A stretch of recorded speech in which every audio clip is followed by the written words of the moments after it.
at ang aking legis team kung pwede.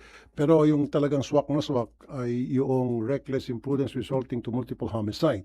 And then ininagdag ng DOTR, graft and corruption daw. So dalawa na agad yun. Kaya kung may murder, mas maganda, mas mataas, di maalis na yung resulting to multiple homicide. Reckless imprudence resulting to multiple homicide, doon na tayo sa murder kasi mas mataas na case yun. May-ari po ba ito or dun sa mismong Sa may-ari, tapos sa kapitan ng barko, sa crew ng barko na nag-survive, sa mga taga-Philippine Coast Guard na naging pabaya, sa mga taga-Marina naging pabaya, lahat-lahat. Hindi lamang yung concentrate tayo doon sa may-ari, kundi maging sa government agencies na mayroong responsibility na siguraduhin na seaworthy yung barko bago ito pumalaot. Sir, suspend muna yung pagpapayag nila sa modification ng mga passenger vessels. In the first place, dapat walang pagpayag. Doon pa lang meron ng pagkakamali ang marina na pinayagan nila na yung isang barko ay ma-modify at binigyan nilang permiso na makapaglayag. So doon pa lang may pagkakamali sila and I'm not gonna allow it anymore.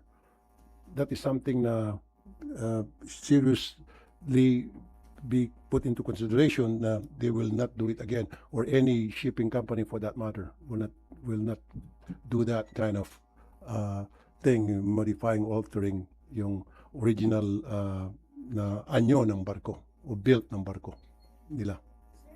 Lang po yung sa Blue Ribbon Report, yun daw po kasing recommendation now is for preliminary investigation instead of charges against yung mga kapwa senador nyo po na nai-involved dun sa flood control scandal. What's your take on that initially? Yung charges inalis na muna and then preliminary investigation daw po yung nire-recommend. Still, like I said, kailangan ko pa rin pag-aralan, kailangan ko pa rin basahin kasi makapal yun, 400 pages yun. Wala pa ata ko sa mga 20 pages pa babasa ko. So, just imagine. Hindi, kasi marami din ako binabasa, hindi lang naman yung babasahin ko. Marami pa rin ako, siyempre, may mga kaso na ako hinawakan, may mga hearings ako hinawakan, so binabasa ko rin yung mga reports doon. At marami pa tayong mga pinagtutuunan ng pansin, hindi lamang yan. Marami naman akong committing hawak. Pero sir, yung initial, yung una-unang draft na nagre-recommend ng charges, ano po ba yung take po ninyo doon? Like I said, kailangan kong basahin muna lahat. Sir, kahit yung naunang draft po, Yung Yung- nauna, hindi ko... yung nag-leak.